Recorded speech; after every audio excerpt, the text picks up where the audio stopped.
என்ன மாப்பிள, உனக்கு அண்ணன் இருக்கும்போது நீ கல்யாணம் பண்ணிட்ட, இது நல்லாவா இருக்குது? அட ஏன்டா நீ வேற. அவன் தான் 100% 90s கிட்ஸ்.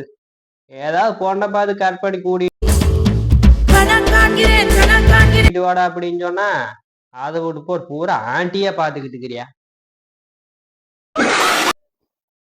ஊர் திருவிழா, கோயில் விசேஷம், கல்யாணம், காது குத்து, சொந்தக்காரங்க ஃபங்க்ஷனுக்கெல்லாம் கூட்டிட்டு போய் அங்க ஏதோ ஒரு பிள்ளை பார்த்து கற்பனை சொல்ல வேண்டியதுதானே?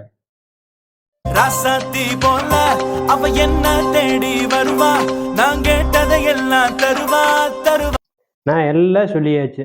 சரி, கல்யாணத்துக்கு கூட்டிட்டு போனோம்னா கல்யாண பொண்ணோட ஃப்ரெண்டுகளை பார்த்து லவ் பண்ணி கூட்டிட்டு வருவான்னு பார்த்தா அந்த பிள்ளைகளோட அம்மாவை பாக்குறியா? சரி, அதுதான் கலந்து போகுதுன்னு சொல்லி போட்டு ஊர் திருவிழா கூட்டிட்டு போனோம்னா அங்க வர பிள்ளைகளை பாப்பான்னு பார்த்தா அந்த பிள்ளைகளோட அம்மாவை பாக்குறியா? இவனை நம்பிட்டு இருந்தா நம்ம வாழ்க்கை அவ்வளவுதான் சொல்லி போட்டு நான் லவ் மேரேஜ் பண்ணிக்கிட்டேன். ஏன் நான் லவ் மேரேஜ் பண்ணல, அந்த புள்ளைய இவனுக்கு கல்யாணம் பண்றதுக்கு பார்க்க போன புள்ளதே. அந்த புள்ளைய பாடுறான்னு அந்த புள்ளையோட அம்மாவை பாக்குறியா? இவனுக்கெல்லாம் எப்படி கல்யாணம் ஆகுது? அந்த வயசுல பண்ணி வச்சிருந்தா ஆகுது.